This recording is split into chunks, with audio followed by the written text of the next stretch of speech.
Let's see here. Let's get you some light. And I'm going to give this production a few minutes to get going and let people come into the room as we present to you a new show. So, this will be fun. I have a list of questions for Greg. I'm going to pull them up.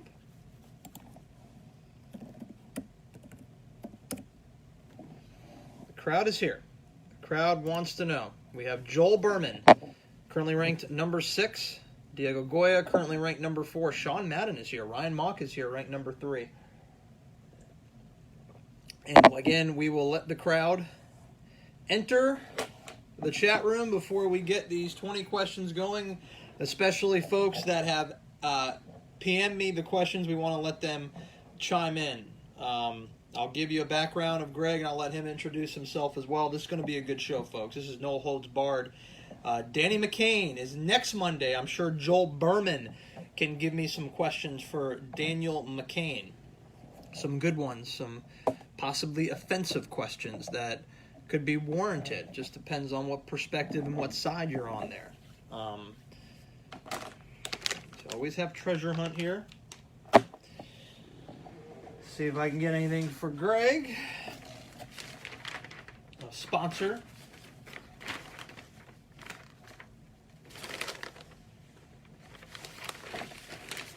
You'll sweep the 3-4 spot for a pack of sprees. You know, I don't think it's a huge factor being 3 or 4. I think you're in pretty good shape. I guess you get Berman in the quarters as a 6 seed. Berman's really weak, so that's a nice spot to be in at 3, actually. Gary Kessel tonight is your sponsor. That is a Greg New Academy right there. Gary Kessel, the official sponsor. Gary Kessel's Tennis Academy, the official sponsor of tonight's show, 20 Questions. Greg is here. Joel Berman cannot wait, I'm sure, for Danny McCain next Monday night.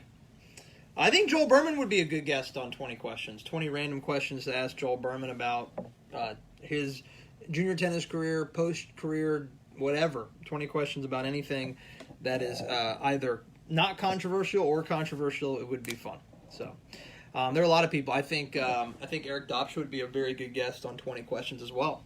I think if people can dive into what Eric did in his teens and 20s, that'd be a lot of fun. Scott Smashy is here. You want 20 questions, Joel? All right. So we'll book you. We'll book you for 20 questions. I will. You want to do? Let's see. What's a Monday? August 6th. Can you do August 6th? Monday night, August 6th. Joel Berman. Can he be our third guest on 20 Questions? That would be good. I'll take Joel Berman as a guest for 20 Questions. Brett Rowley's here. Friend of Greg. So Greg, just hang tight there. I'm going to let people come into the chat room. We're going to bring Greg in about 5 or 6 minutes. All right, Joel Berman has been booked. Joel Berman has been booked for August 6th. That's a Monday night. Joel Berman will... It's interesting because Joel Berman's going to come on after Danny McCain. We still have heat, I think, between McCain and Berman. And that's going to be interesting to see what questions are asked to him, followed up 1 week later by Joel Berman. So I'm excited about that. Joel, the TV box is still here, but it will be removed soon, I promise you. I have a new chair. The new chair has covered the box pretty well. Scott Del Mastro is here, and he is in this room right now. Scott is our guest on Sunday, July 29, this Sunday. On Lines Are Out. This Lines Are Out's a much different platform than 20 Questions. It's an interview for the most part. Lines Are Out. 20 Questions are going to be 20 questions asked by you, the people. Yeah, this box is the greatest thing ever. Did Greg Nimensky, where's the guest of honor? He will be coming. He will be coming on. He is there. He is there. He is here, I should say. I just want to bring in more people. And I'll tell you what, I think it would be good if the crowd, if Greg is okay with this, ask questions as well. If Greg can handle a couple more questions, maybe he can, maybe he cannot. I will find out. Is Greg going to duck any questions? I hope not. I hope he answers them. You know, a lot of them are tennis related questions, which came to be a surprise to me. There were a lot more tennis questions than I thought. There are certainly, you know, questions that are going to be interesting, but there are a lot of tennis questions here. So we're just trying to bring the crowd in, draw a good rating. And by doing that, I have to, you know, continue to be dramatic, as Greg would say. Let's see who we have. We have quite a few. We have a good viewership right now. We have a pretty good viewership, but you know, I want to make sure that people don't miss. Adcock was ducking last night. I think Trey was ducking the Italy question. I do agree. I don't know if it's something that, you know, he didn't want to dive into. That it must have been pretty personal, but I respect that. You know, but he did duck the question. The tennis questions are boring. Ask about porn and drugs and jail. Well, we do have porn. I didn't have any drug questions, but you guys can ask a drug question for Greg New. The drugs were not asked in my emails. They certainly the porn industry, but a lot of people, I guess, are curious to think what your you know tennis stuff is too, Greg. So. One of the questions was pretty awkward about your apparel back in junior tennis, but I think you'll figure out who that came from. So yeah, Tamara Sutton is here. Maybe Tamara Sutton has questions for you, Greg. That'd be interesting. See if Tamara can come up with a good question. Now, Tamara, this is going to be, and all the ladies out there, this could be offensive.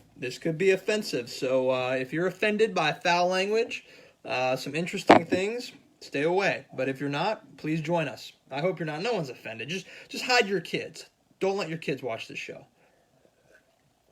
I know my kids wouldn't watch this show. My wife would kill me. So, all right.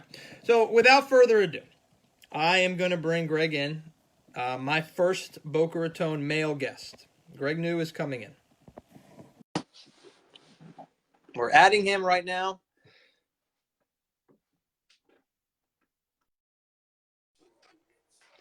And there he is, a St. Andrews Scot and Columbia University's Greg New Nimensky. St. Andrews' finest. Greg, how you doing? Oh, they're so proud of me. Finest alumnus. Well, and Columbia.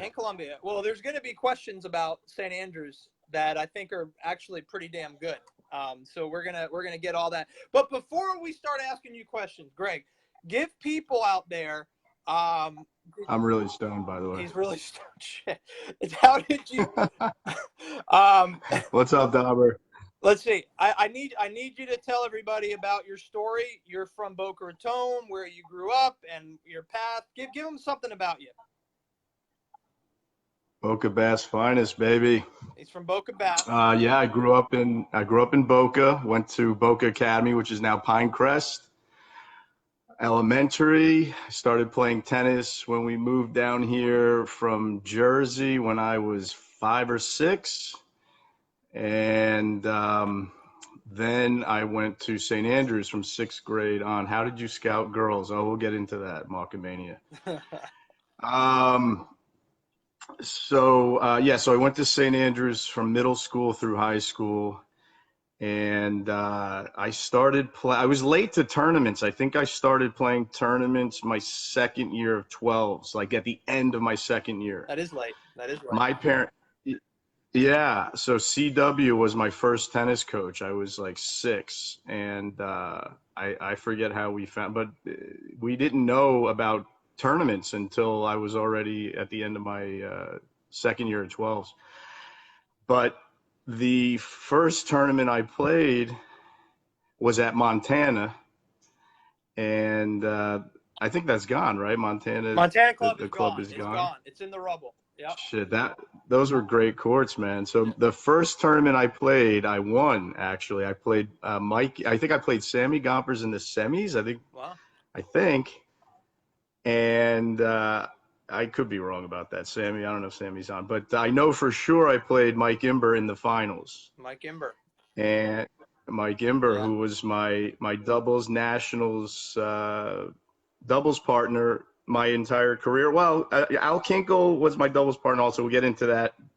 But Al Kinkle and I went to St. Andrews together. Mike went to Palmetto. So he was kind of like my FTA partner. Al was a year older also. So we mostly played high school together. But then, yes, absolutely, May. Absolutely. I love Mike very much, as you know. So I'm laying the groundwork for all the amazing shit that we did together after we were done playing doubles together. So there's some good stuff. The first tournament, yeah, man, the first tournament I played was the end of my second year in 12s, and it was at Montana, and I played Imber in the finals, and I didn't really know how to keep score that well. I didn't really know how tiebreakers worked. And so in the finals, we went to a third set tiebreak. And I had an idea, but I guess it was, something like 8-6 in the third set tiebreak or 10-8 or whatever it was. But I didn't know that I had won until Mike started getting really pissed and like breaking his racket, like, fuck them, whatever. He knew. So he knew that I had won. So then I was like, yeah, fuck yeah, I won. And yeah, and then we've been very close friends, maybe best friends ever since, Mike and I. So yeah, we had lots of fun playing doubles together. What did we do? At Florida Open one year, it was always over July 4th, if I'm not mistaken. Yeah, because Wimbledon was always on. I remember when Agassi beat Ivanisevic for his first slam. And Mike and I set our hotel room on fire because it was fireworks weekend, and we had to be at 14 or so. And we bought on the sneak, I guess when we were driving over through Alligator Alley, we bought a bunch of fireworks. One of us did. And we were like, oh yeah, smoke bomb. You know what, May? It was what are those bottle rockets or no, Roman candles. We had them pointed accidentally the wrong way. We were trying to shoot them off of the hotel balcony into the pool, and we shot them back into the hotel room, and the fucking carpet caught on fire. So we were terrible. Oh God, look at Greg, man. I didn't know. So yeah, man. So they cut that tournament short on us. They were like, that's it. You kids are going home. And you know what we used to do? The ridiculous. We used to put notches in our eyebrows when we'd won. We were like Vanilla Ice wannabes, me and Imber. So we would put little notches in our eyebrows like fucking retards. And we weren't that good. So we only had like a couple. Oh, you know what we started doing actually? I'll tell you what. We actually started doing consolation wins counted for the notches. At first we were like, no, we can't do that. But then we started like losing first round, So we're like, all right, well, consolation wins count. So anyway, so that's the story of me and Imber with tennis. I went on to Columbia. We'll go back to St. Andrews and whatnot. And he went to UNLV. Okay, he went to. So Mike got a full ride to UNLV. Okay. Yeah, and he became a great player in college. School was going to be very difficult if I continued to try to play. So I played freshman year, but then after that, it was either school or tennis, and I wasn't going anywhere with tennis. Right. So I said I might as well try to graduate because it was a pretty tough school, man. And so that's what I decided to do was to focus on graduating, which I was lucky to do. And so to back up a little bit, so that was kind of the FTA deal. I wasn't really a great. I was maybe in the low 20s. I was good at doubles, believe it or not, for being short. Al and I were really good. We were really heavily recruited by like Air Force and some Ivy League schools and whatnot. And I think I got the appointments to the Naval Academy and Air Force, and I was kind of fortunate that I was good enough at tennis, and I had good enough grades and good test scores that I think I could have pretty much gone anywhere, believe it or not. Not that I was such a spectacular student, not that I was such a great tennis player, but I checked enough boxes that all the schools, it was easy for me to get in everywhere. I don't think everywhere I applied, I think I got in, believe it or not. So I wanted to be in New York, so I wound up going to Columbia.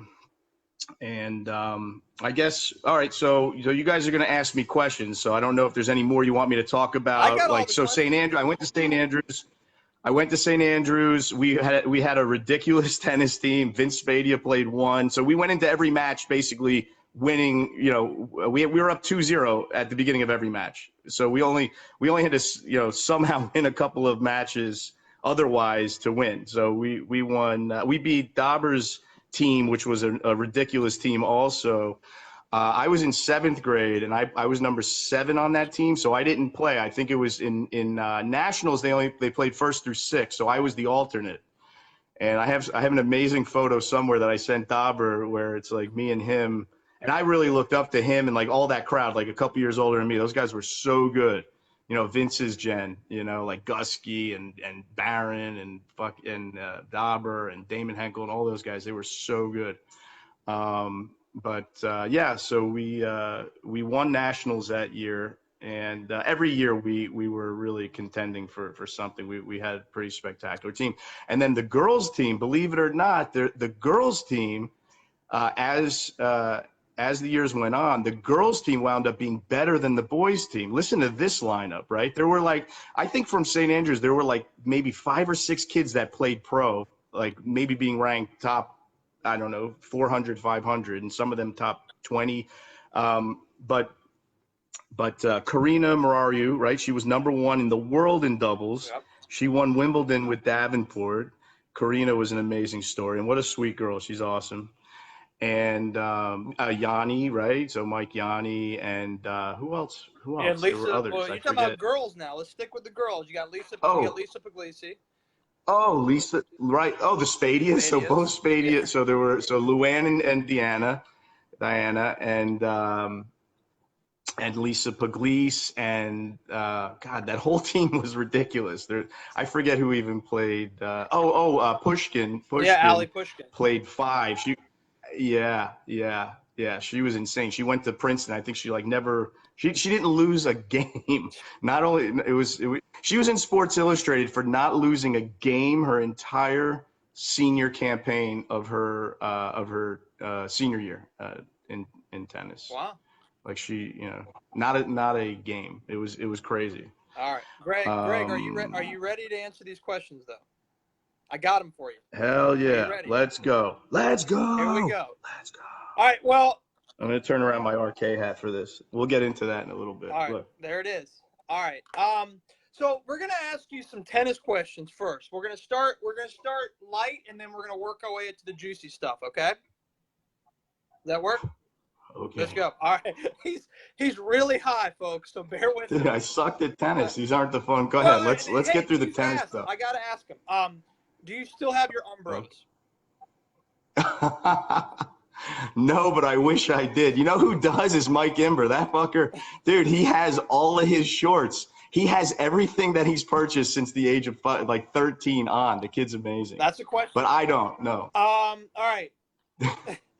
Where were you introduced tennis? Like, where were you? You were in Jersey or Florida? That was a question asked by somebody.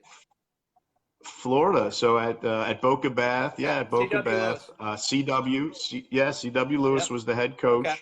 I was 6 years old, and I think my parents knew I wasn't going to be very tall, but I might have half a brain, so they kind of thought that tennis might be something. They tried me with soccer. I was like slow, and they tried me with baseball, and I was bored with it. It wasn't kinetic enough, I suppose, or dynamic enough.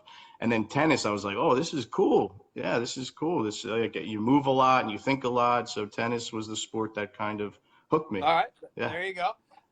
When did it click that you could actually be a decent player? Remember, these are all questions asked by people, not me. Yeah. Well, all right. So that first tournament at Montana, I was like, wow, I won a tournament. Okay. You know, but I don't know. I didn't know about rankings or anything like that. And then I think a month later, there was a tennis club in Boynton. You remember that tennis club with the clay courts? Quail Ridge? They had. No, it wasn't Quail Ridge, man. It was shit. It was like a Boynton Tennis Center. I don't remember. I remember playing. Public facility? Yeah. Yeah, Boynton Beach. Is that gone? Where is that now? Still is there. That still there? Still there. Still there. So I went to a tournament there, and they had the draw sheet up, and then I was seated, and I was like, oh wow, look, I'm seated. Yeah. And I was ranked at that point. I didn't know what that, I didn't know what that meant, but I was ranked like in the 60s or something. So then I kind of had the impetus to try to be higher ranked. So that's when I thought to myself, hey, this could be interesting, trying to get more highly ranked. All right. So that was probably first year 14s. Okay. And That's fair. Now I'm gonna got a couple more tennis questions. They're gonna get juicier, so bear with us here, folks. Do you consider yourself an underachiever? Oh, for sure. Okay. For sure. All right. Why? I still am. Why did you always seem pissed off in junior tennis? Yeah. I don't know, man. I didn't start smoking weed till I was like 16. I think I had like a lot of pent up frustration. Okay. Why was I always mad? You know what? Growing up watching, I wasn't really mad. I mean, I grew up in Boca Bath, man. I didn't have too much to be mad about, No. I had my Game Boy, I was chilling. But I think watching McEnroe, to be honest, and Connors as a kid, I think I figured that if you got really pissed off, it made you a better tennis player, which for me, it definitely didn't. All right. It definitely didn't. Your favorite coach in Florida? Shit, man, we had so many great coaches. Oh man, I mean, I can list all of the ones that were so great. C-Dub was amazing. C-Dub was great. Coach Fogelman was amazing. He was really a football coach. He wasn't even a tennis coach.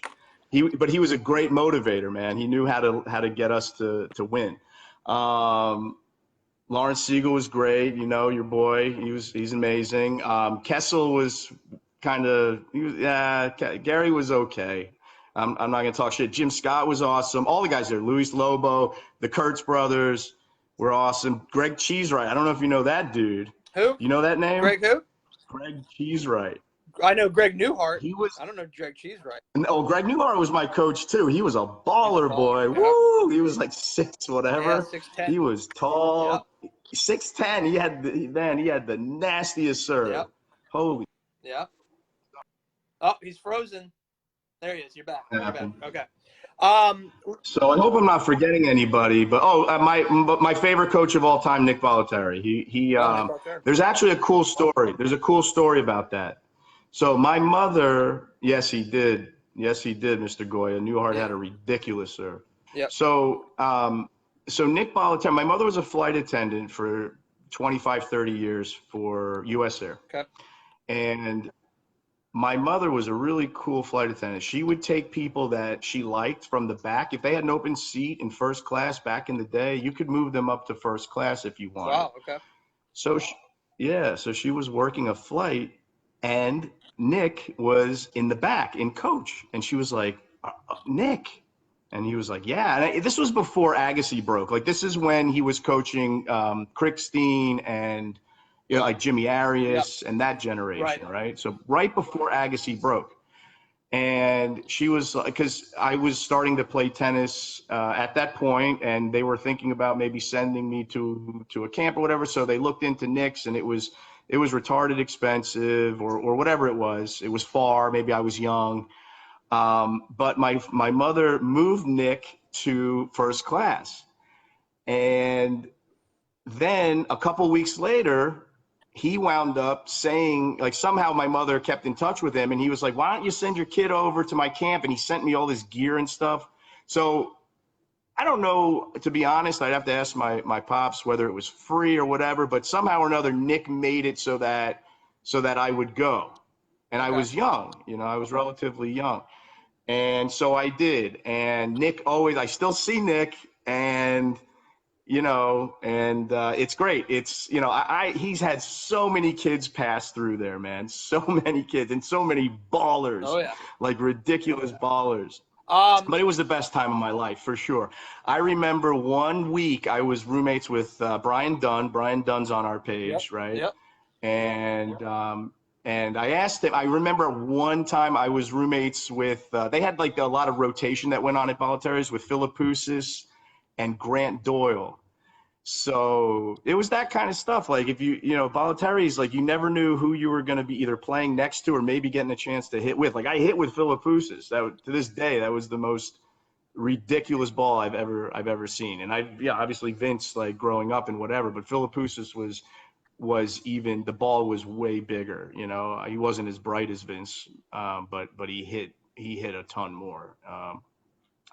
So that's the story about Nick. Nick's still my favorite coach of all time, no doubt about it. He's just an awesome dude, and I love him. Well, you answered that well. How about your least favorite coach you ever worked with, and wherever it may be? Who do you fucking hate? I didn't really hate any of them, man. I really didn't. Honest. I mean, if I, oh, you know what?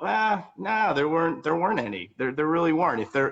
I just didn't. I really did. I guess I was fortunate enough to not hate any of my coaches. That's good. That's nice. All right, biggest rival in junior tennis.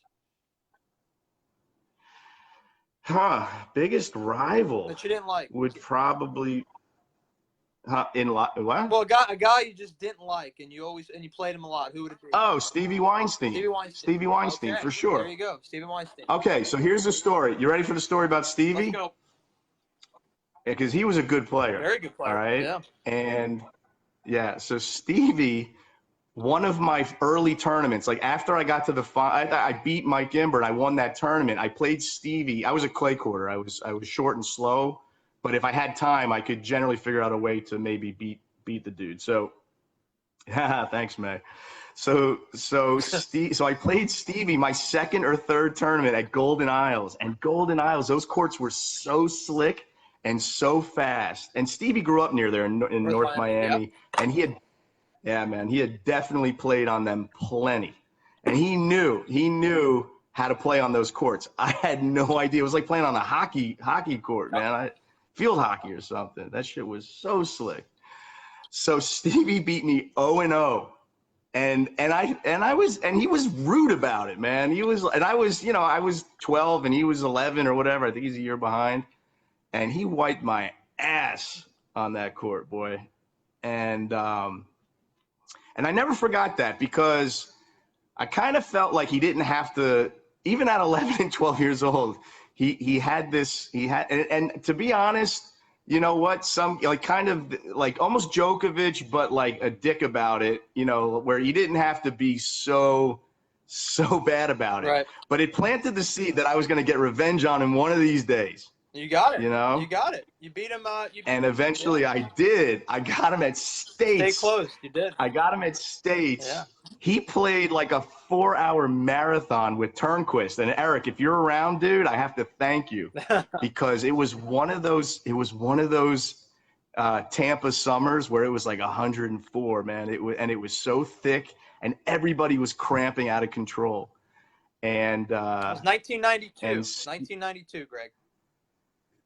Okay, 92. I know it was the 16s for sure. 1992. Yep. Yeah, and I smoked him. I was ruthless. Like I did not want him winning a point.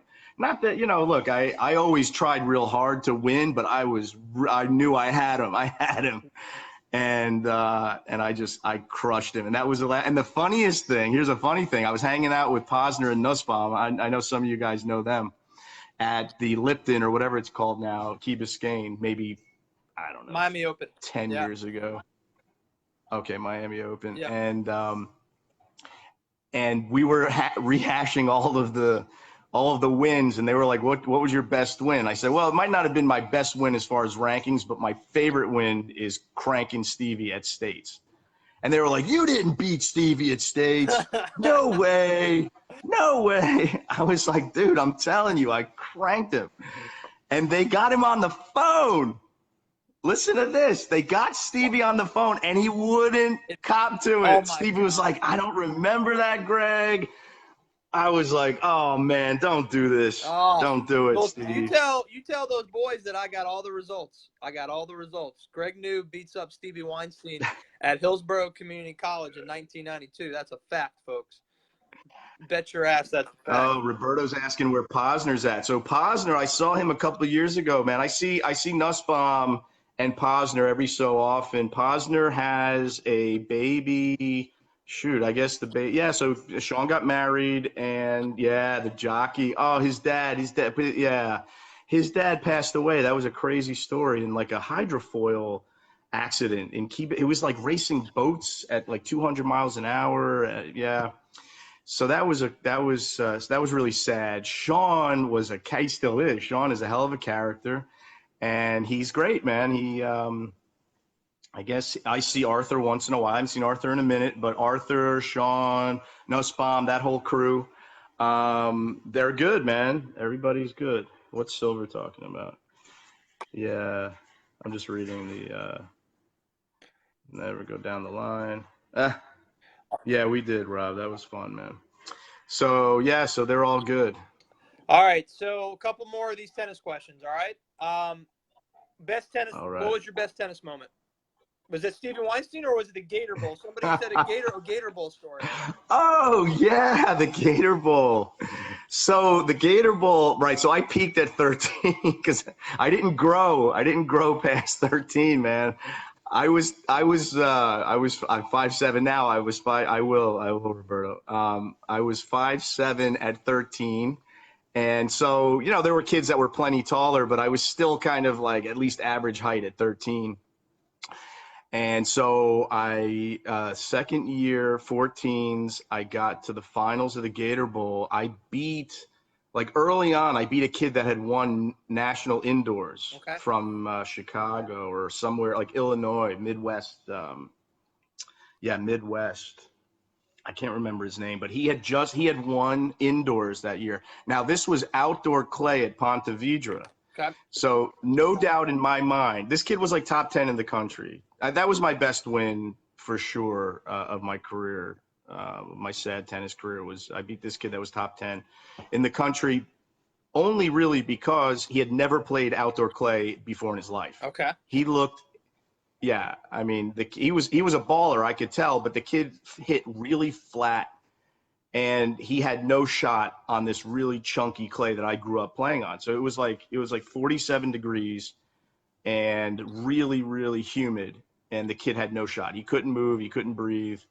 And so kind of like the Florida Open. Remember when those kids would come down for the Florida Open from, the Midwest, from Wisconsin or whatever? They'd be top 20 in the country. I beat another kid that was top 20 in the country. The same kind of deal because of the conditions. They were definitely better tennis players than me, but the conditions, they worked in your smoked favor. them. And then, one more tennis question. You ready? Who is your least favorite teammate at St. Andrews? My least favorite teammate. Yeah. Controversial question. I mean, I think you know who asked that question.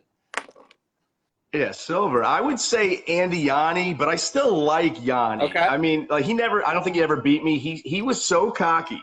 Okay. Yeah. And to this day, he says he beat me, right? I don't think. I'm not trying to be a Stevie on this one. I mean, maybe he snuck a win. I don't think so. Oh, Renee. No, I liked Renee. We went to Columbia together. I could appreciate Renee. He was different. He was very different. Renee was a German. Yeah, he was German. Yeah. My senior year, we had 4. Wait, how many, Silver? I think 3 of them were like European. Oh yeah, we had 2 Swedes and a German. Our top 3 or 4. So Renee, I could appreciate because I knew it was all an act. I had to go to college with him, Rob. So, but he was cocky but cool. I didn't dislike Andy, but he was definitely, he definitely thought he was a better tennis player than his brother was a baller, of course, and Mike is a really nice kid. Yeah, I didn't really know Andy. I mean, I probably met him once or twice, but Andy's so much older than me that I never was around him. I guess I'll ask you this question. We'll stay with tennis. One more question. What guy from Boca was a guy that you look up to? I'm going to assume a Vinny Spadea, Ivan Spinner. Is there anyone from Boca that you always looked up to? Tennis-wise, Vince for sure, yeah, man. Vince was always, dude. He was always the best around. There was nobody that could compete with Vince. Yeah, nobody, man. Nobody. He was so awesome to watch. Like I was a better tennis player just just being around him. I mean, he was, and his father is so classic and so amazing. All right, now we're going to ask you some good questions, non-tennis related. Are you ready? Just when I see some ladies coming in, Lana and Lori, so hopefully they're okay. All right, are you ready? Here we go. Did you nail any of the Fogelman family? Oh my God, no! What they do? They're way old. Oh my God! First of all, Coach's wife was like 50-something years. Hell no, man. Shit. And his daughters were way older than me, Chrissy and Stacy. Man, there's no, dude. These are not my questions. These are not my questions. Okay. I am conveying them to you, Mr. New. All right. Did you sleep with any St. Andrews teachers? No. No. Okay. No, I did sleep with a college teacher, professor, though. but no one from St. Andrews. Whatever, we were adults. Yeah, that's fair. She wasn't a professor. She was like whatever those, like the lab, like they taught a lab. I don't know, whatever. It wasn't really like a full-on professor or whatever. But I mean, I was 18 at that point, so that's not really that salacious, I don't think. Did you sleep with any girls from Florida tennis when you were a junior tennis player?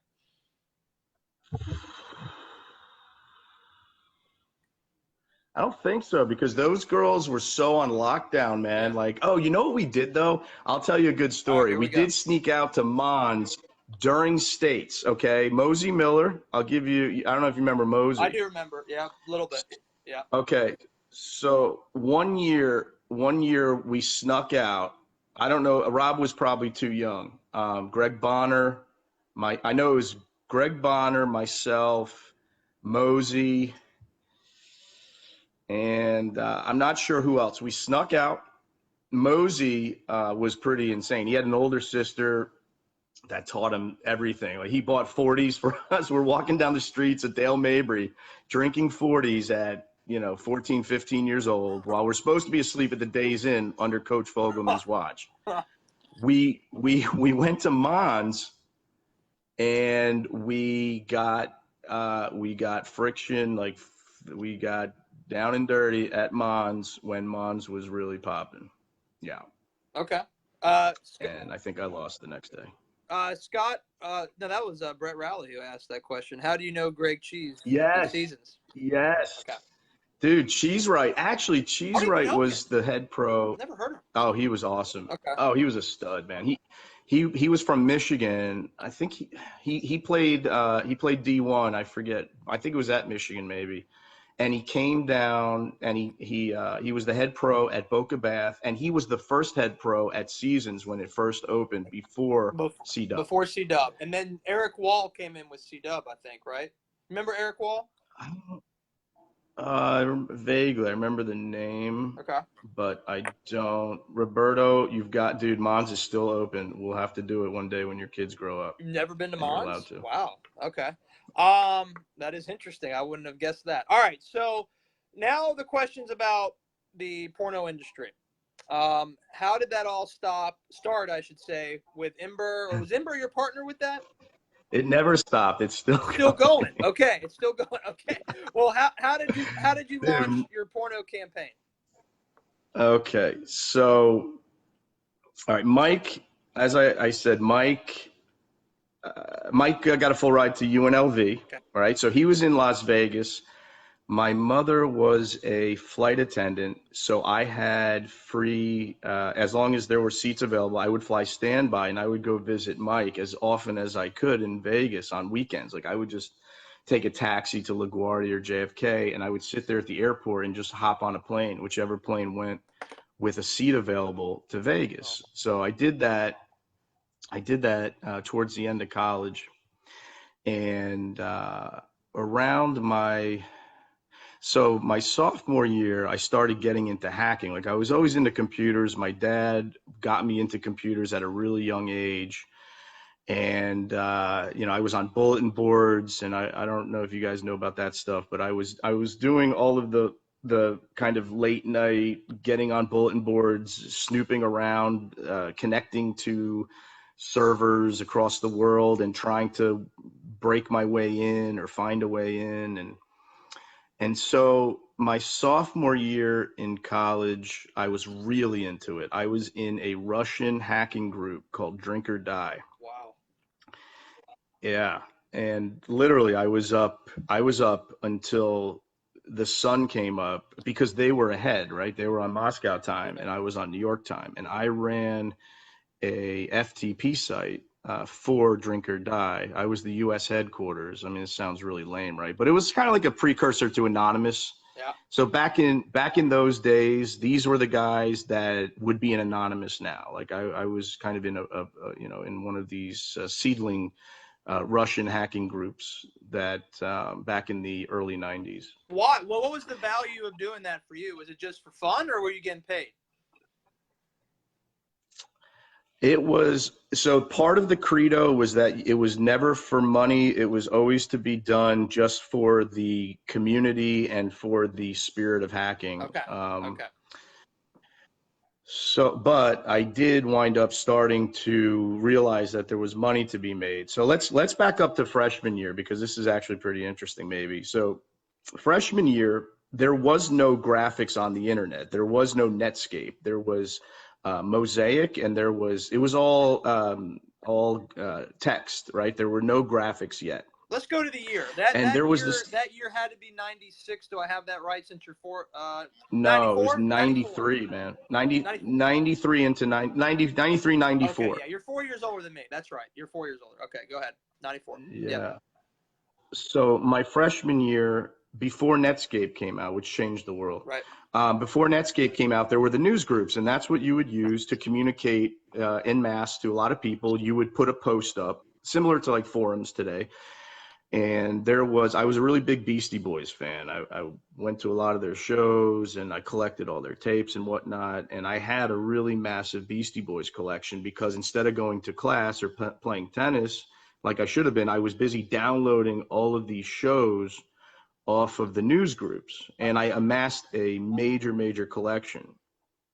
So there were a lot of people that were into the Beasties as well, and they didn't have all the shows that I had. So they were asking me, hey, Greg, can you send me, they weren't calling me by name because it was all anonymous, but they're like, hey, man, yeah, May, that's right, dude, that show. I got beat up I didn't get beat up, but I got a black eye in the mosh pit at that show, Cypress Hill and Beasties. Wow. Yeah, man.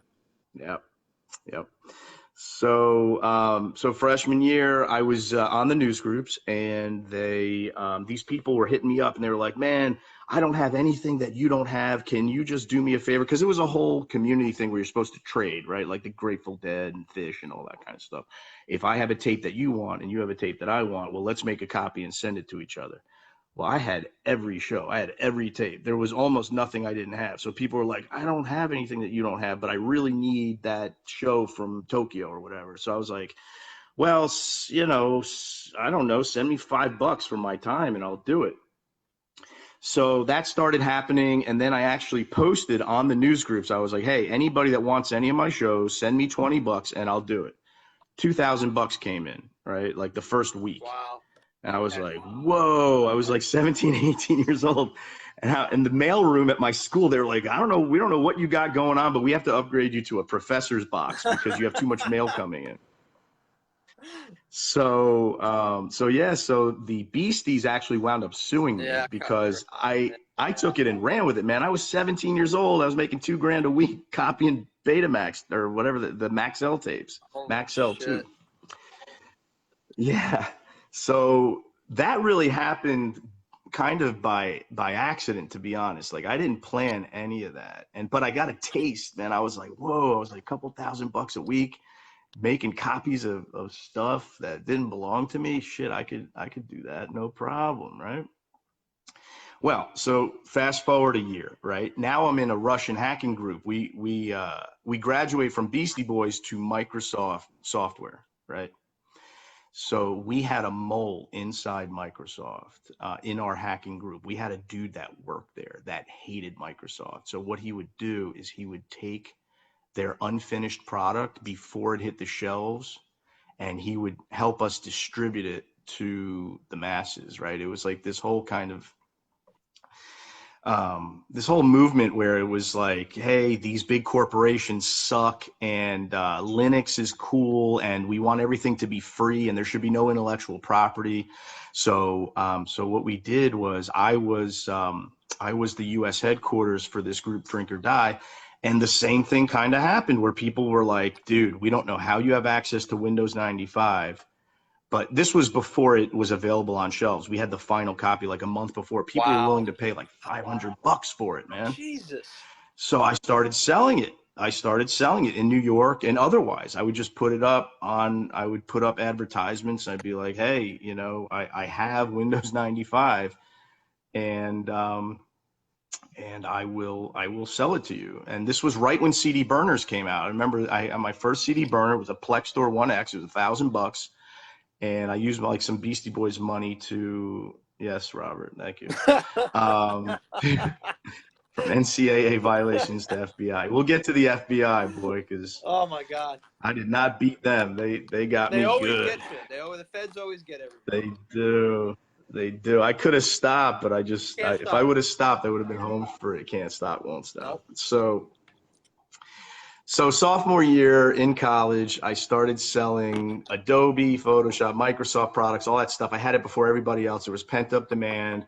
And I started making, you know, another $2,000-3,000 a week at a young age. And I led this kind of party lifestyle. I was going to the Tunnel and Limelight and all these clubs in New York and just living a crazy life for that time and that age, relatively speaking. And it just progressively got bigger and bigger. So I'm saying all this because this is how RK wound up getting started, was that this was before they had high speed in hotels, right? This was before Wi-Fi. This was when you were plugging in directly just after 56K, and they had 10 base T where you're plugging the Ethernet right into the laptop, right? Yep. I would go to hotels in New York that just got high-speed internet, like the Soho Grand, the Ritz, Plaza, you know, the fanciest hotels, yeah, right? And I would rent a room for $300-400, and I would hook up a bunch of laptops, and I would just start spamming for porno, Viagra, anything, like Photoshop, like what? Yeah. And then what would happen is eventually they would kick me out. Like I would live there for like 3 or 4 days. I would live in a suite. I'd order room service. I'd have all my friends. We'd party. We'd have girls. We'd just party and spam. And I'd be sitting there just watching the money, you know, pile up. And then I ran out of hotel rooms in New York because they blackballed me, right? There were only, let's say, 4 or 5 in New York that had high-speed internet at the time because it was brand new, man. Yeah. It was brand new. What year? Give us a timeline. What year is this? Like 97-ish, 98? Yeah. Gotta be. Exactly. Yeah, okay. Yeah, that's exactly right. It was 97. Yeah. And so I thought to myself, I said, okay, I'm banned from all of the hotels in New York City that have high-speed internet. Where is there a high concentration of luxury hotels that have high-speed internet? Where is that? Las Vegas, right? So my best friend, my doubles partner, Mike Imber, was on his full ride at UNLV, balling out. I don't know if he wants me to say this, but he was running a call service out there. All right, so you said it. You said it now. Yeah, he was legit. All right. He was running a call service. He was a entrepreneurial young guy. We were 19, 20, 21 years old. He was running a call service, and I flew out to Vegas with a couple of kids I went to college with to go spam out of the Four Seasons, which is the top floors of the Mandalay Bay, right? Okay. So I rented a really fancy suite at the Four Seasons, and Mike showed up with a couple of the girls that were in his call service, really cute girls, young, 18, 19 years old. And Mike, I remember it like it was yesterday, man. We're sitting there in the Four Seasons suite. It had 2 bedrooms. It had 3 bathrooms. It had a bar. It was a really sick room, suite. And Kimbo was there, right? So Kimbo Slice, I don't know if you guys know Kimbo. Wow. So Kimbo went to Palmetto with Mike. Okay. And they had a pretty amazing. Chris Presley went there. Now that I think about it, Chris Presley. Yep. You could ask him about it. Chris Presley knows Mike for sure. Okay. And Kimbo was at Palmetto, and so was one of the Rohan Marley, who played for the Hurricanes later. Yeah. Was also at Palmetto that time. So Mike showed up with these girls to the suite at the Four Seasons, and Kimbo was there. Ferguson was manning the door. He ran kind of security for Mike's call service, and the scene was me, Mike, Kimbo, 2 of my buddies from college that were working for me at this time. They're blowing rails off of the table. We're all fucked up on Molly. There's 2 hoes running around the room naked. And I had all the laptops set up, blasting out spam for porno and for poker. Party poker was getting popular. I forget, there was poker going on, I remember. And Mike turns to me. He looks at the laptops, and he looks at me, and then he looks at the girls, and he looks at me again, and he goes, "Greg, what do we got to do to take my girls and put them on your computers and sell it on the internet?" And I was like, "We only need a camera, because I have everything else. I have the ability to encode the video. You got the girls. I got the computer knowledge and power to distribute it." I had really huge pipes at the time. So I was kind of unique in that Columbia University was the second. We were given, as freshmen, we were given internet lines that would cost $20,000 in the open marketplace because of the connection to Wall Street. So Columbia was such a feed to Wall Street. In our dorm rooms, we were given T3s, which would cost at that time $20,000 a month. So I'm sitting there with this pipe, right? And I had it throughout. Like that was the start of icy porn, Greg May. Icy porn was the first iteration. You know what? Let me stop you for a second, Greg. By the way, this is a lot more interesting than the Boys 14's draw sheets on Lines Are Out. So let's keep going. Here we go. All right, go ahead. Yeah, man. This is crazy. Yeah.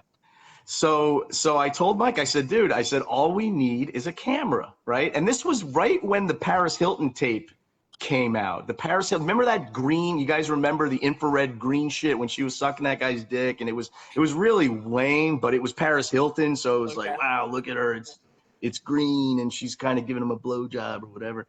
So we bought that same camera. We went to Best Buy in Vegas. I remember I rented a white Cadillac DeVille, and me, Mike, Kimbo, and my 2 buddies from college, the 5 of us piled into this white Cadillac DeVille. We drove out to Best Buy.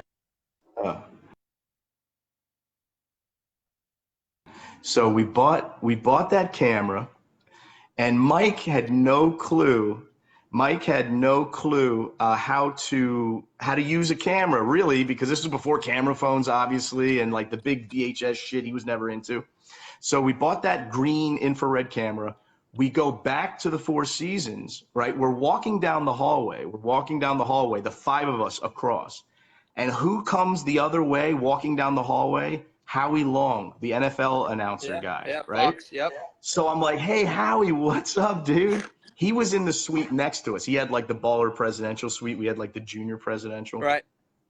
So Howie, he looked at me and he looked at the rest of us, and he just shook his head. He's like, "I don't know what the fuck you kids are about to do, but I want no part of it. I'm out." He didn't say anything. He just walked right through us, literally walked right through us.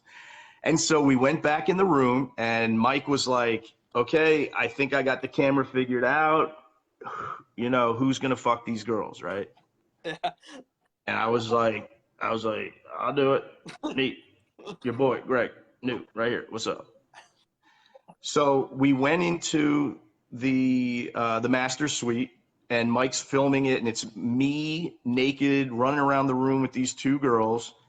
And you know what's funny is I ran into one of those girls not long ago, like as adults, and she recognized me. Wow. I was like, holy shit. Yeah, it was crazy. I was like, do you know what has happened? What has transpired since that night? And she's like, yeah, dude. I was like, that was us. We did that. Wow. You know, we kind of lit that fire there. And Bobby Bobby Curtis. Curtis. Oh, Bobby. Shit, man. He was the best. I love Bobby. That's hilarious. So yeah. So that's how it all started. I mean, I don't know if you guys want to hear like more about it, but that night was That's how it started. that was the first night.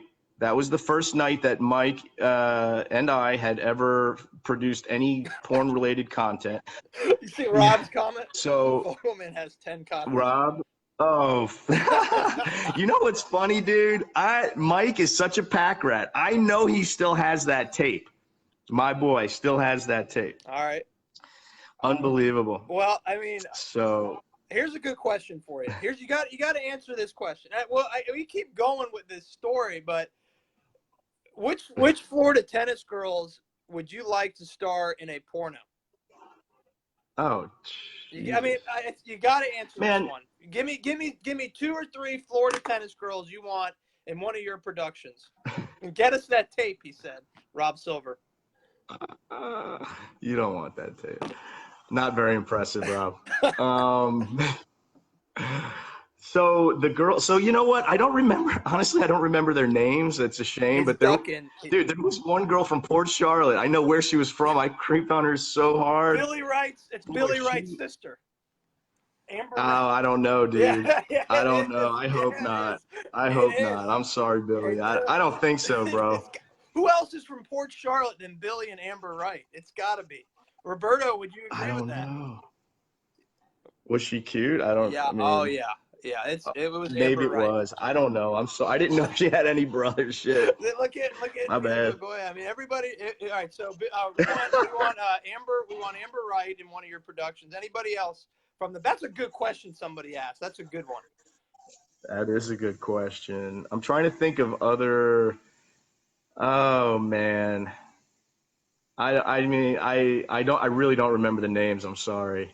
There were a lot of cute girls though, dude. We were all I will speak for all of us young men that we were all very fortunate to be tennis players growing up because those girls were so cute. Yeah, a lot and more. I think they set us up for a lot of success. I see all of you boys, I see all my guys with gorgeous wives, way beyond our means, all of us. So I think the groundwork was set by us being junior tennis players where we kind of, we hung around very beautiful, classy young ladies, and we learned how to kind of schmooze, and we learned how to be gentlemen, and so that's my statement on that. All right. Were there any moms? Here's a good question, Scotsman. Any Florida tennis moms that would star in your porno?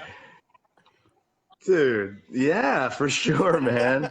So we have MILF Hunter, like MILF Hunter was our first, that was one of our biggest sites. MILF Hunter, the first one was Come Fiesta. So Come Fiesta, the first scene was shot on my couch in Vegas. I actually moved out to Vegas.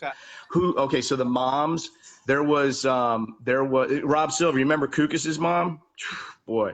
Kukis went to St. Andrews. He was ranked like in the low 60s, 70s. He never really gave a shit about winning. He was such a nice kid. Like he never really cared too much. His mom she was a model, right? She was like legit a model. Okay. Yeah. Okay. And then there was another kid from West Palm whose mom was really hot. I remember spending a lot of time in the shower thinking about her. I don't remember the kid's name. I can't really think of mom. Now that I'm trying to put myself in your spot. Like, whose mom was so hot? I just can't even, no one really can come to my mind now I think about it. That's a tough question. Yeah. That's a tough question, man. That's a tough one. All right, let's go back to your, let's get, Noah's mom was hot. I don't even remember Noah's mom. Bodie Miller. I don't know who that is. Bodie Miller. I don't know. Isn't he like a skier? Yeah, I don't know. He's like an Olympic skier. You could always scout the 10 and unders by the anyway. All right. So let's go back to what everybody wants to hear. So All right, let's go. We finished up the Las Vegas stuff. Now, where are you going into where you got into some trouble with the law? What happened there? Have that on resume. Yeah. So with the spam, right? Yeah. I was making a lot of money, dude. I was making at 22 years old, I was making 10 grand a week. Oh, that's a lot of money. Okay. Not Yeah. now, not every single week, right? I would like get a conscience all of a sudden, and I would be like, well, if I stop now, they'll forget about me, and then I won't get in trouble, right? So nonsense. But they legit, like the porno was fine. I was making a lot of money at a young age, and Mike Imber was doing the porn thing, and he was just getting started with it.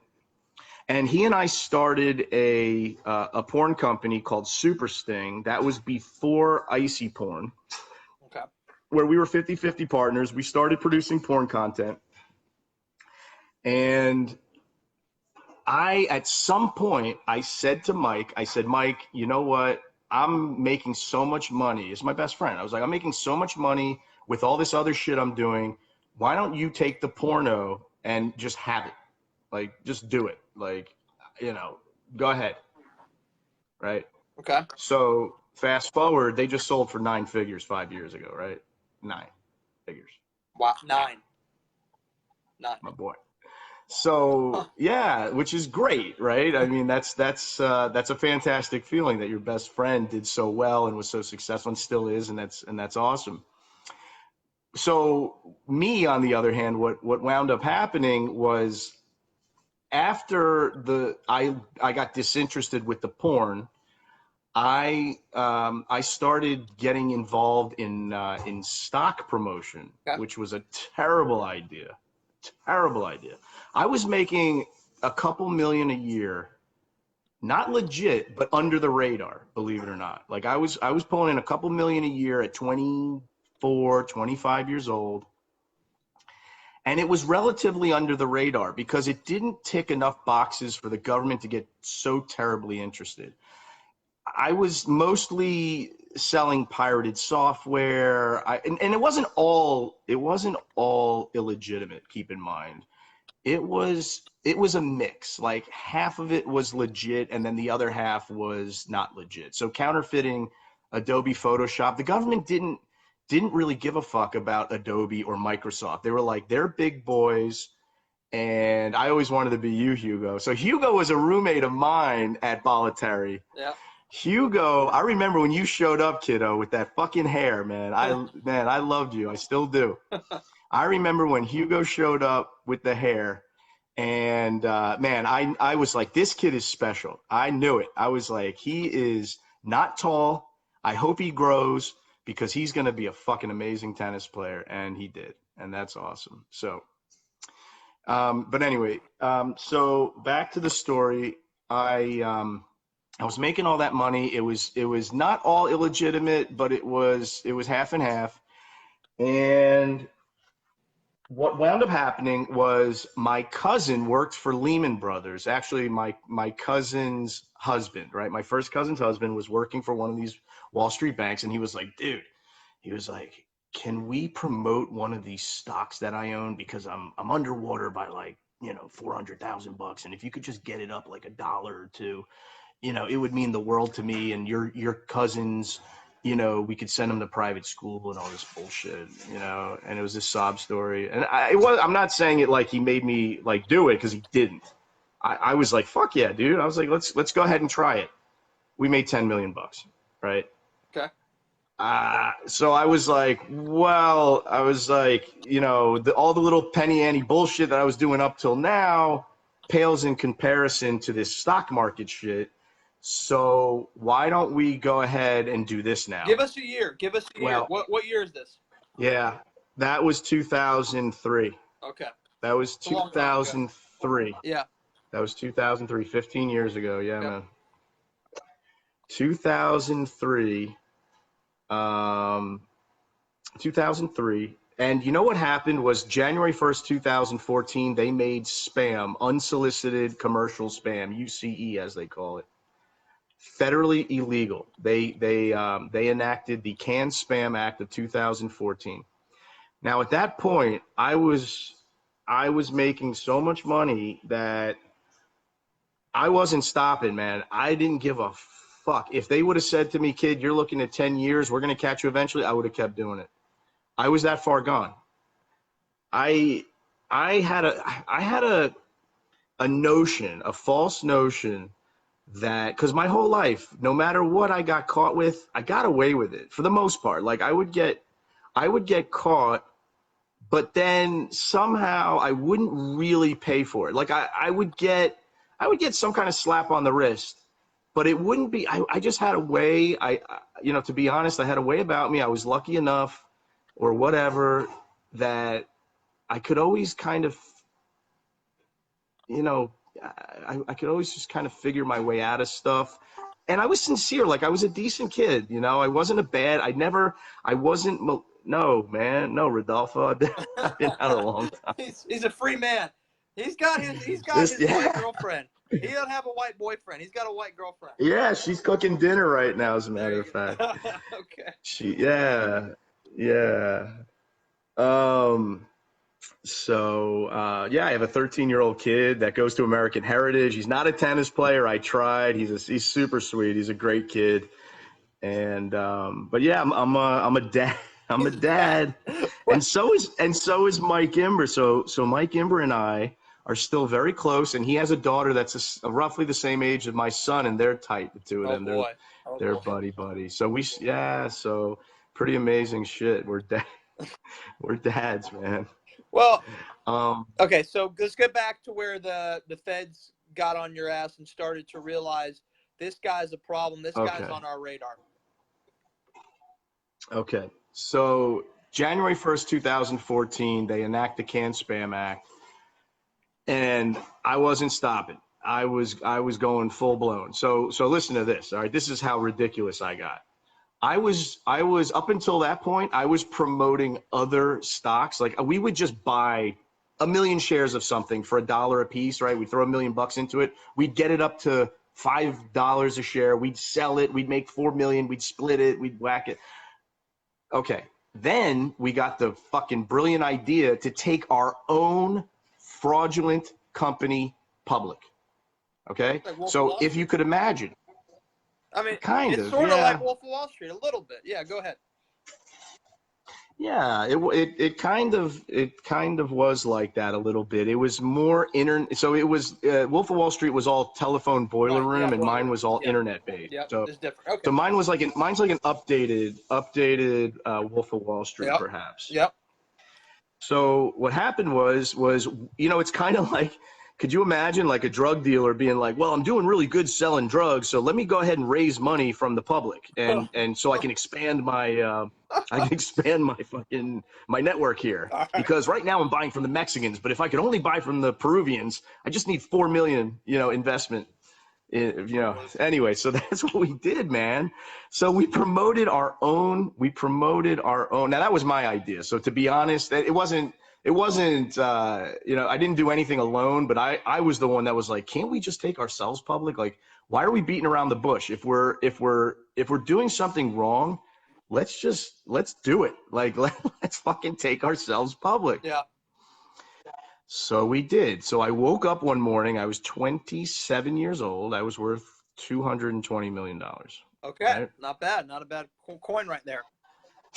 That's a number. So that's when we were on the radar at that point. Like the NASD, the regulators, they saw that IPO and they were like, this is not, there's something up. Something's up. This is not like a Goldman Sachs deal. This is some kind of renegade, chop shop doing this shit. And they came down on us.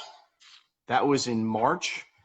October, one of my guys got cornered by the FBI in his parking garage. What year?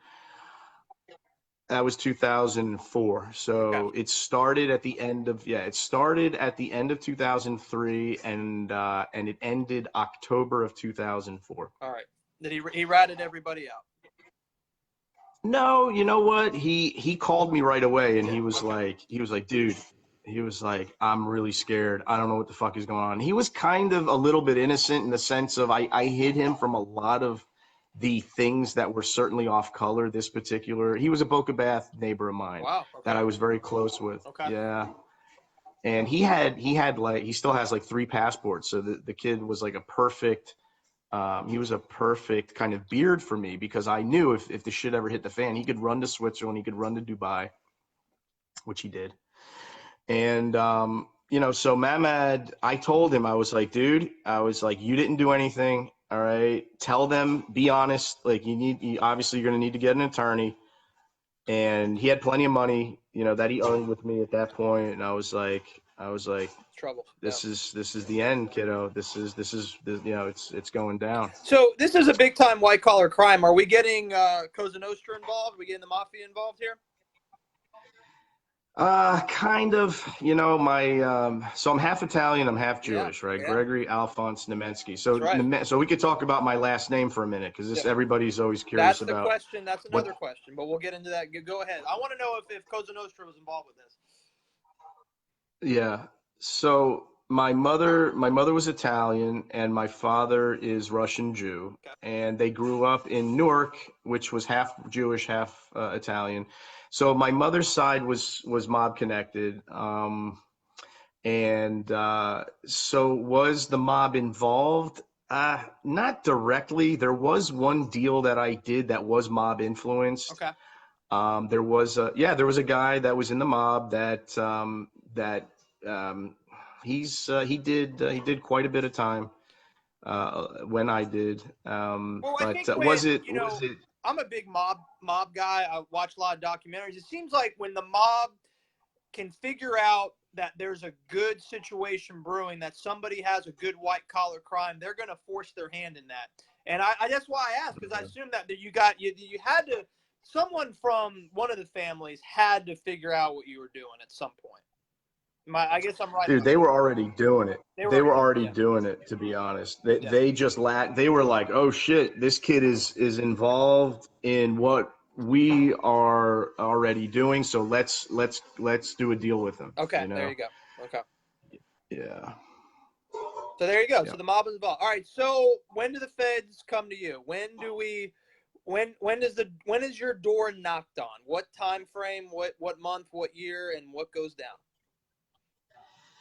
So what happened was Mohammed and I, right? Mohammed was my buddy that got cornered by the FBI in his parking garage. We had an agreement between the two of us. I told him, I was like, dude, we need to buy anonymous cell phones and we need to be able to communicate with each other so that nobody knows. So we did that, right? We bought anonymous and it worked, believe it or not. The FBI had no idea. And we had an agreement. We had a code is what we had, where if either one of us was the call was being monitored by the FBI, we were going to start out the conversation talking about Paris. Like, I don't know where we came up with that, but it was going to be like, hey, I just was remembering that time in Paris. That was the best, or whatever. Right. So he called me, a month after, like in November, and he was like, dude, you remember that Paris trip? And I was like, oh, fuck. I love it. Yeah. Feds are watching. Oh my God. Feds are watching. So that's when they started closing in on me. I hired an attorney, and when they came, to be honest, with white collar, it's not very dramatic. It's not like with drugs where they battering ram the door down. Yeah. It's more, it's paper. It's like, they send what's called a target letter, meaning you're a target of a federal investigation. So I got that, and then it just becomes this whole legal fucking nightmare. It was 10 years of my life, man, from 27 to 37. I'm 42 now. I spent 10 years of my life under the government's care. let's say, or supervision. Well, Yeah. I guess did you just turn yourself in? They didn't come to you. Did you just say, okay, it's over, I'm going to turn myself in? Yeah, so what happened was my cousin and I had what's called a joint defense agreement, which meant that we were functioning as equals, the two of us. We were not going to rat on the other. We were going to go in together and say, here's what we did. Neither one of us was more culpable or less culpable than the other. Okay. So judge us fairly and equally. Okay. So what does this motherfucker do? He breaks the joint defense agreement, runs in there and rats on me, and makes it that I'm the kingpin, right? He's 40 years old and worked on Wall Street, worked for Lehman Brothers for a long time. I had no fucking clue. I worked at Morgan Stanley for a year in fixed income. I really was not a Wall Street guy. I was a technology guy, and still am. So he broke the joint defense agreement. And that really hurt. That hurt me a lot, man. So I was looking at 20 years. Wow. 20 years. So the feds cut him a deal. What kind of deal did the feds cut him? Yeah. So he was afraid that he was going to get a dime. So he was afraid that he was going to get 10 years. And what he did was, in essence, he locked in for himself that he was only going to get a maximum of 5. Okay. And made it so that I could get a maximum of 20. Okay. Wow. All right. Yeah. Yeah. All right. So this is all in New York City, correct? No, I was actually living in Aventura at the time, and I was playing tennis at the Jockey Club with Posner and Steve Burke, who's around, and that's a guy to be around with. Oh my God! So wait, this is all happening in Dade County when all these investigations is not New York City. Yeah, Dade County. Okay. Not New York.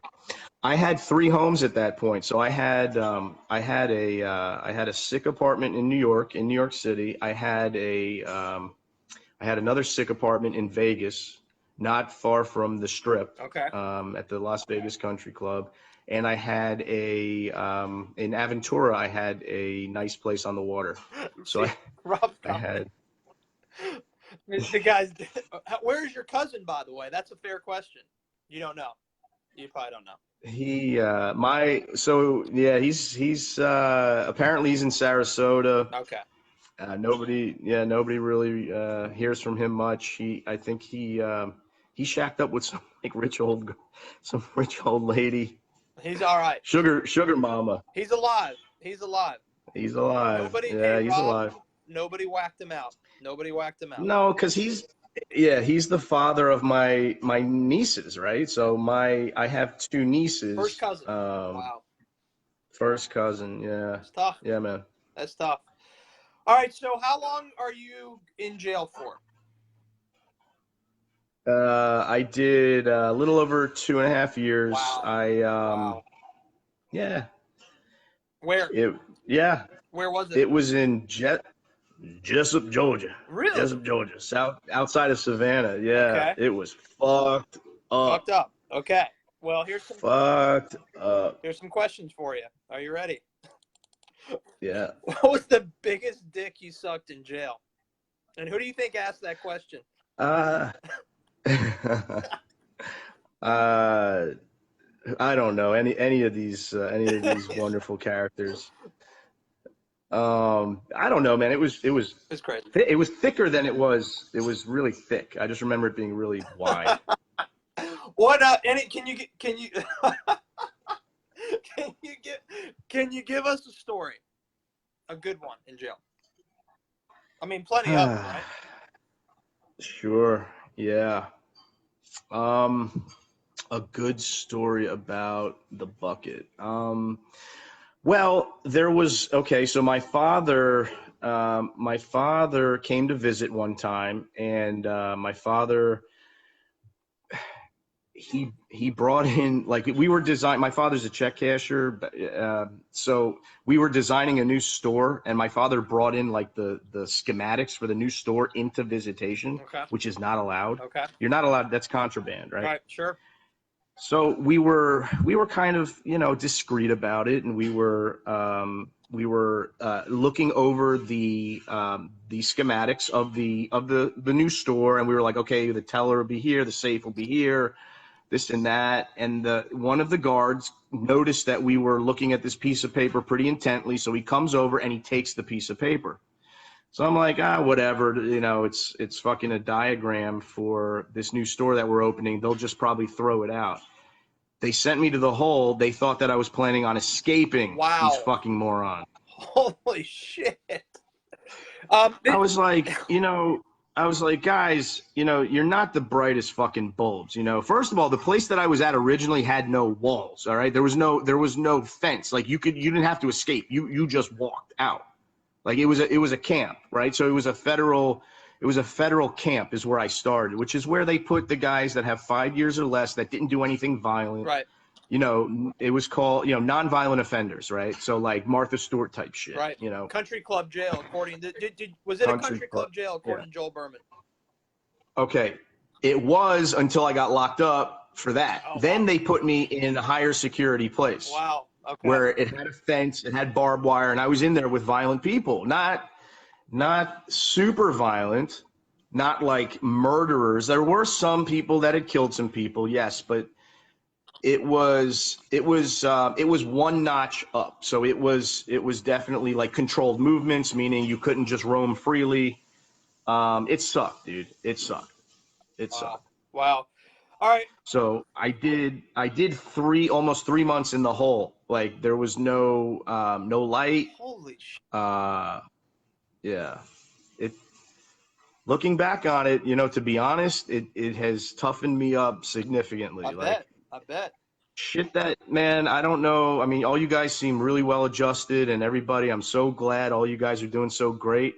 But little shit used to really set me off. Not anymore. Almost nothing sets me off anymore, man. As long as my kid's good, my girl's good, I'm good. That's it. I don't give a fuck. Like you could stick a knife in my arm. I'm really not going to budge much, because as long as it's affecting me and not anybody else, I'm cool. Well, when you walk out of jail, what year is that? That was all right. So I was locked up 07, 08, and 09. Those 3 years. Right. 07, 08, and 09. Yeah. Do the feds take all your money? Oh yeah. Well, so what happened? Yeah. You know what? To be honest, they didn't take it. I gave it to them because my attorney said, here's what's going to happen, kiddo.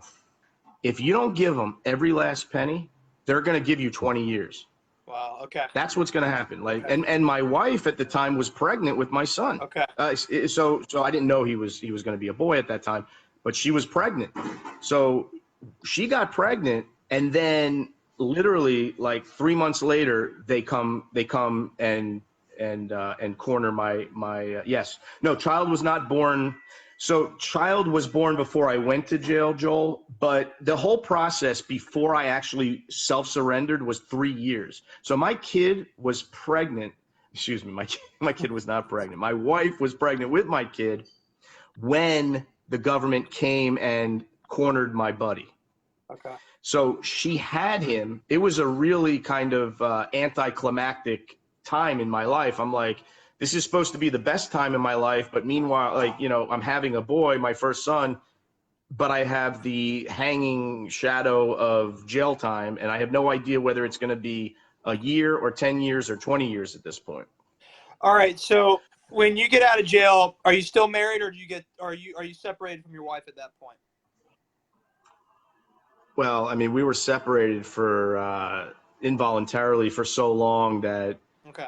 When I got home, it was a wrap, man. There was no possibility of that working. It took such a toll on our relationship and we were never really strong to begin with. I mean, she was a stripper, right? I don't know if I mentioned that. No, she wasn't a porn star, but she it might. I mean, I was living that life. Yeah.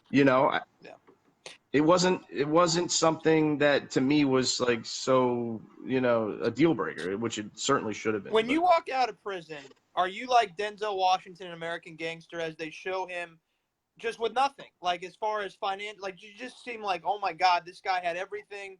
Now he's on the street looking to see what the hell's going on in life. where were you at of prison? Like job, financials? Were you just like, what the fuck's going on? What do I have here?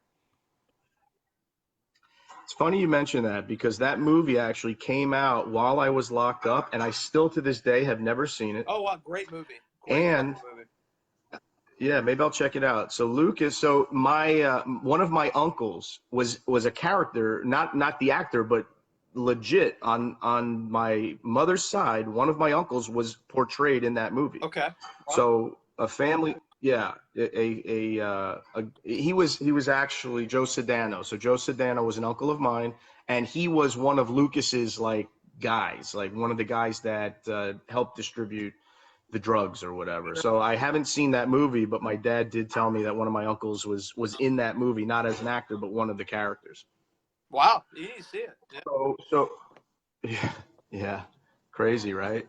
It's funny because if you think about it, I grew up in Boca. I went to St. Andrews. I was a tennis player, for Christ's sake. And then there's this whole other side that very few people knew about, that my father was really involved with all this crazy shit.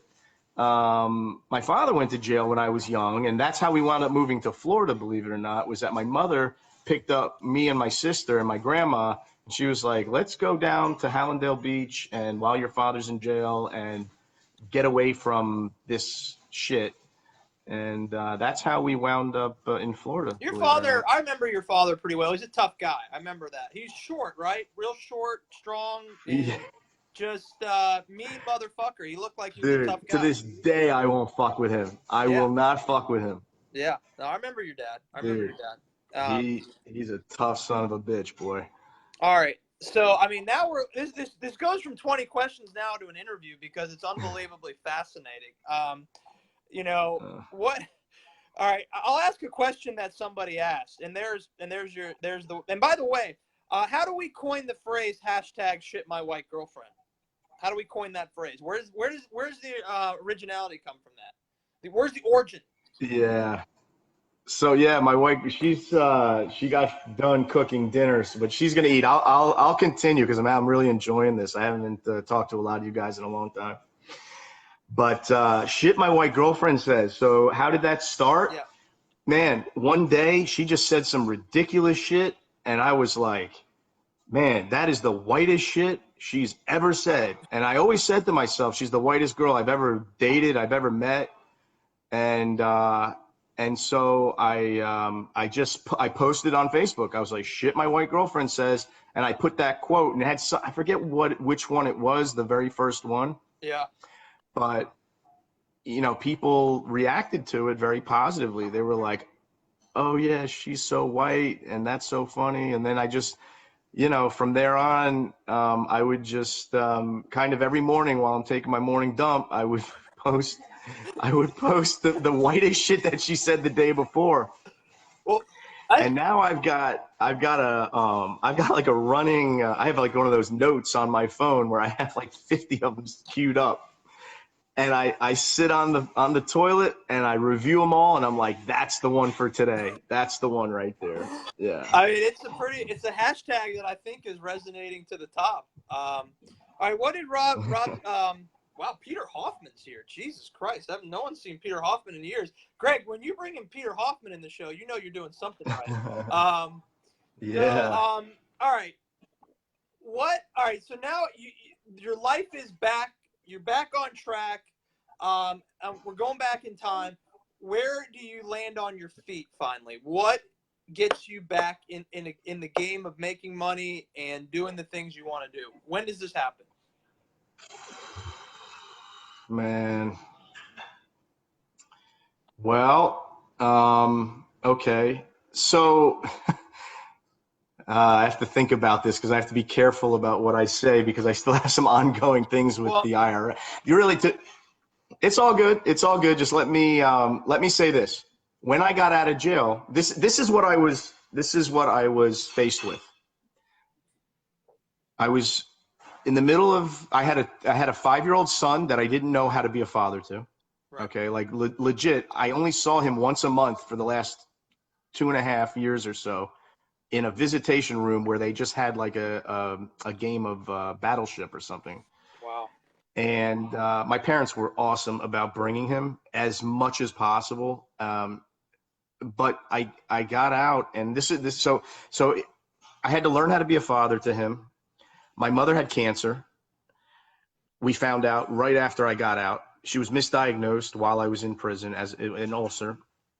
The IRS was after me for $8 million or whatever the fuck. It was some nonsense where stock trades that the IRS didn't talk to the Department of Justice. So the Department of Justice took all the money. I gave them everything, but they failed to inform the IRS of my case. Okay. So the IRS comes at me when I come out of prison. A fucking IRS agent knocks on my parents' door looking for me with a tax lien for $8 million. Okay. Wow. In Boca Bath. No, they had moved to Mission Bay. They lived out west at that point. Okay. They sold the house. Okay. Yeah, they sold the house in Boca Bath and bought a bigger house. They lived in a bigger house out west, which made no sense. But so there was that. So I was going through divorce. My mother had cancer. I was on federal supervision, which meant that at any time my PO could show up and be like, "Hey, right now, piss in this cup," like in my hand. Or they'd show up at a bar and they're like, drinking's a violation. I could send you back to jail right now if I wanted to. Stupid shit like that. Jesus. That was my life. When I got out, it was tough. It was very, very tough. Yeah. So to answer your question, so the IRS now is completely behind me. So now I don't have to structure anything any kind of creative way now. I do have an ex-wife, but everything is kind of a-okay. Thank you, Rob Silver. My mom loved you, man. She loved was all wonderful. You kids. I remember Joe knew. Wonderful lady. Oh man, she loved all of you. She thought all you guys were the best, really. I watched your mother play doubles with my mother at Seasons. I mentioned that a couple months ago. So.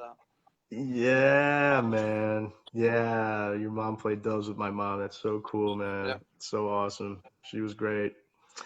And tell her I said hi. Tell your parents I said hi. I will. Thank you. Yeah. So that was tough, man. So it was tough coming home, and I worked through it, and now everything is relatively a-okay. Yeah. Okay. And what are you doing right now?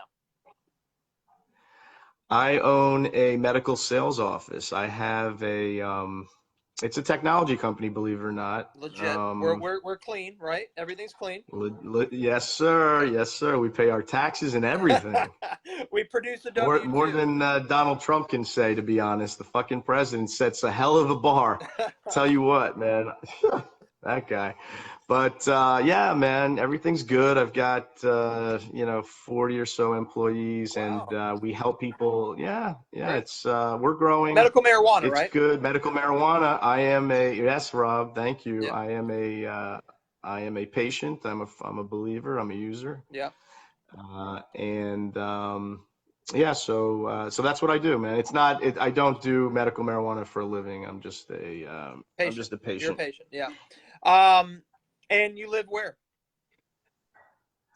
I live in East Boca. Okay. I live in East Boca, and I play tennis sometimes at Del Rey. I play sometimes at the East Boca courts. Oh, wow. I haven't played in a while because Imber and I had been playing once a week.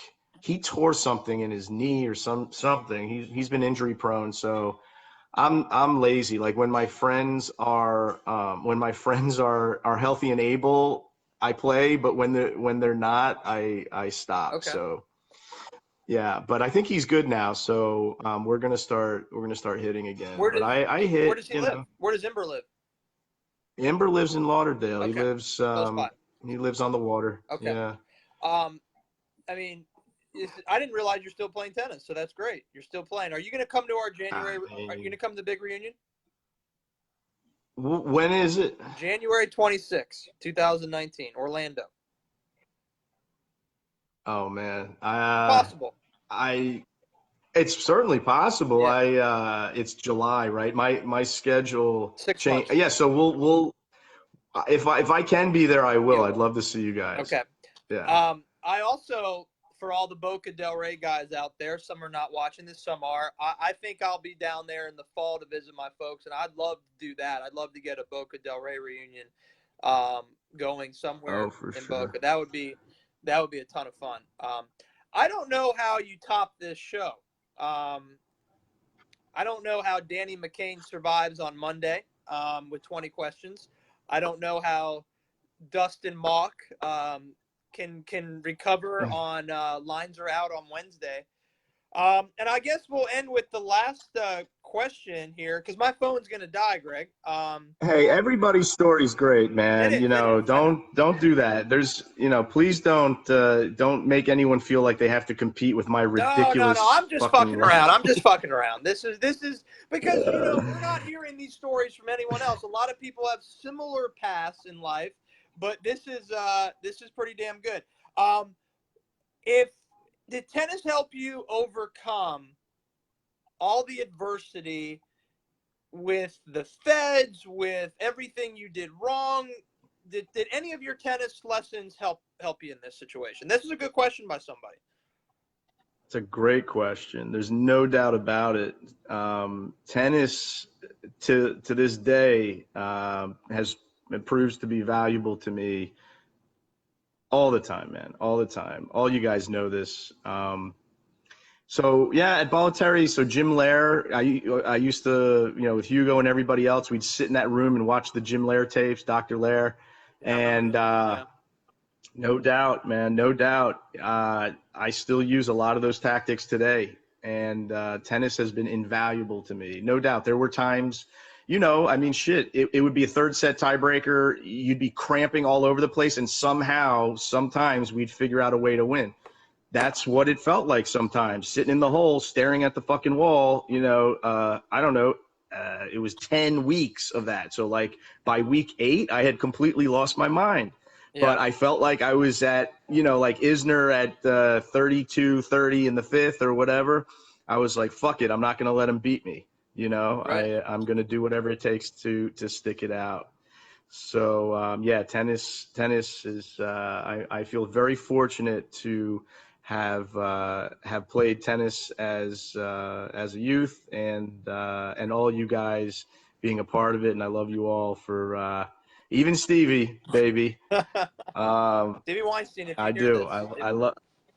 I love you all, no doubt. All right, Greg, blew me away, and I think you blew everybody else away with just being so candid. And that takes a lot. A lot of people don't want to come on this show because even like little nuances they're embarrassed about, but you brought it. You talked about everything in your life. You provided us an amazing path, and I'd love to see you, Greg. Greg, I had a chance to play a couple times with Greg. He's 4 years older than me, and that's a big gap in junior tennis, but I do remember my times with Greg, and he was pissed off at me, and I don't think he'll be pissed off anymore at me. Well, you're just this little fucker Rosenthal, So I mean, that might be so. That's probably what happened. But now I don't think he's gonna be mad. I think he's gonna be like, this should be a fun time now with Rosenthal, right? Fuck yeah, dude! It's all fun time for me now, boys. It's nothing but fun time. Good. Well, Greg, obviously very active on our page. We appreciate that. Continue with the hashtag shit my white girlfriend says. That is classic. One of my favorite hashtags. I try to mix it up with shit my white St. Andrews boyfriend says, but I'm stealing a little bit from you there. Dude, we're not boyfriends, all right? You kind of were trying to make that happen, B. I'm a happily married man. Gentlemen. So I'm not going to do anything with Greg. All right, man. That was it. That's it. I appreciate it, Greg. Before my phone dies, I can't thank you enough. This was a very fun show. Very fun show. Awesome. Thanks, guys. I'm glad y'all are doing so well, and let's get it. Let's do it. All right. Let's make Bobby proud. There he is. You made Bobby proud tonight. All right, I'm going to cut you loose. There he is. Greg New. Wow. Absolutely crushed it. And wow, we have a Peter Hoffman and Andrew Laughlin sighting, which that's almost a miracle on this show. I don't think any of these guys have ever showed up. Well, let's welcome Andrew Laughlin and Peter Hoffman. Greg New can bring anybody out, it appears, to get those guys. Yeah, so 20 questions is fun. He absolutely killed it, Hugo. Um, I didn't anticipate some of these things going in those directions, but hopefully I hung in there with such an amazing character like Greg. I mean, he could honestly sell his story. He could sell his story, and people would love to hear it. But it really resonates, I think, with us because a lot of us know Greg from Florida tennis, and some of you guys were really close with him. And I'm so happy that we finally heard his story. I mean, wow. All right, so my phone is about to die. I think I'm at 5%. We are going to roll with Lines Are Out with Dustin Mock, who, in my opinion, probably has one of the greatest college tennis careers that you may not know about. A very good junior tennis player, but really elevated when he arrived in Dallas, Texas at SMU. So he is up next on Wednesday in about literally 47 hours. The FBI wants to join the group. Yeah, I may have if the IRS or the FBI or the Secret Service or the CIA wants to join Florida Tennis the 90s, I'm rejecting it because I don't want them part of this. Good God, I don't want to get audited or caught. Andrew Laughlin's dad was an FBI agent, so maybe he could help out with that matter. So that's it. I highly recommend people watching this at some point if they missed any parts of it. Check out the replay. Um, if you like white collar crime, porno, no holds barred, not your typical Florida tennis story, folks. No draw sheets here. No rankings here. This was a little bit more than that. So, with that being said, good night, everybody. And I look forward to seeing most of you guys in 48 hours. And that will be again with one half of Mockamania, Dustin Dice Mock. See you tomorrow on the page.